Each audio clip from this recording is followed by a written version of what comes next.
know, like the right guitar for what you play? Yeah. But I don't. Well, I never really. I don't know.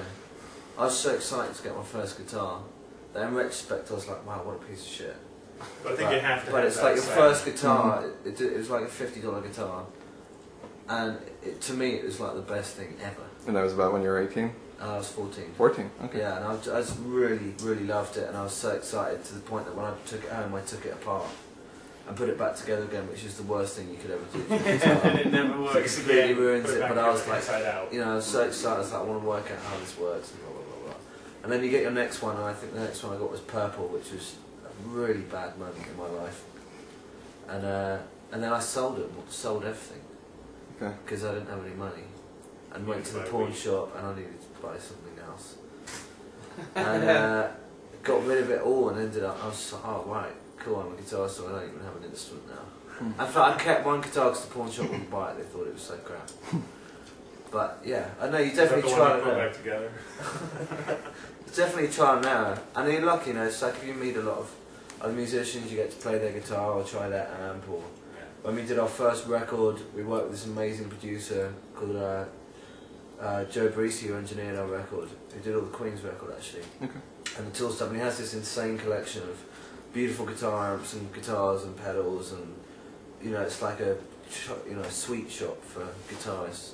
And so you know, you find out what you like, what you don't like. And I think it's natural to make mistakes along the way. Like you buy an amp that at the time you think is cool, or a guitar, and then in retrospect you're like, that just was a piece of shit or whatever. But I think when you're growing up, you have to be, you know, inspired to want to play music, and then when you get that instrument, you're like, oh sweet, this is awesome, no matter what it is. You know? I think it's good to go that way, right? If you're given like the best thing that, like, I'm really happy with what we all play now. We all have like pretty nice gear, and we all kind of know what we like.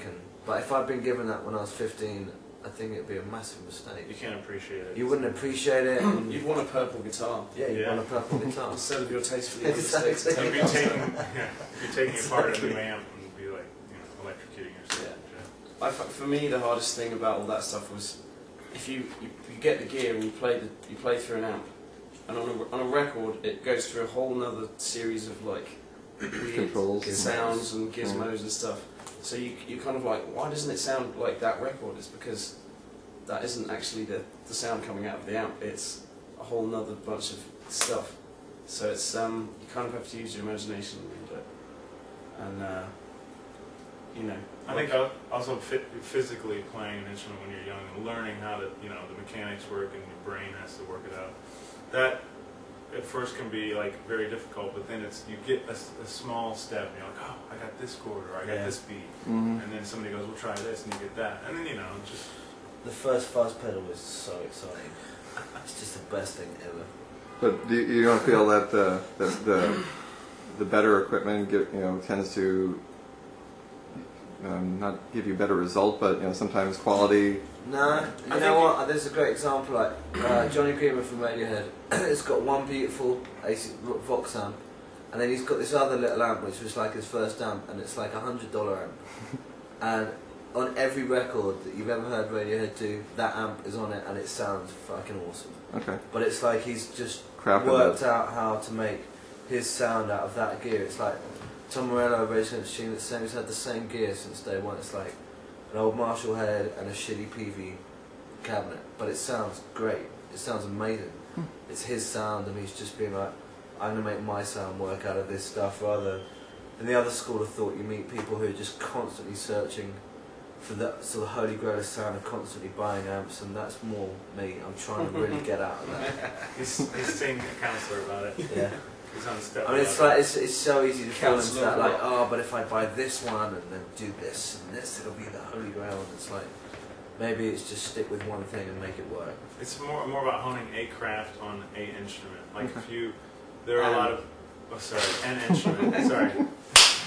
Jazz bands, and they play on shitty instruments, sounds awesome. You know, but it has a sound, and that's what they're used to, and they've taken what they can, even ad hoc instruments, you know, spoons, you know, washboard, all that stuff. You make a certain sound out of it, and that's what they used to. So if I was given a brand new Tama drum kit for my very first drum kit, I'd get used to that sound, and that's what I'd play on, you know. But I was given a shitty old Ludwig and I've done a lot of records with that at Ludwig, and it just has a sound.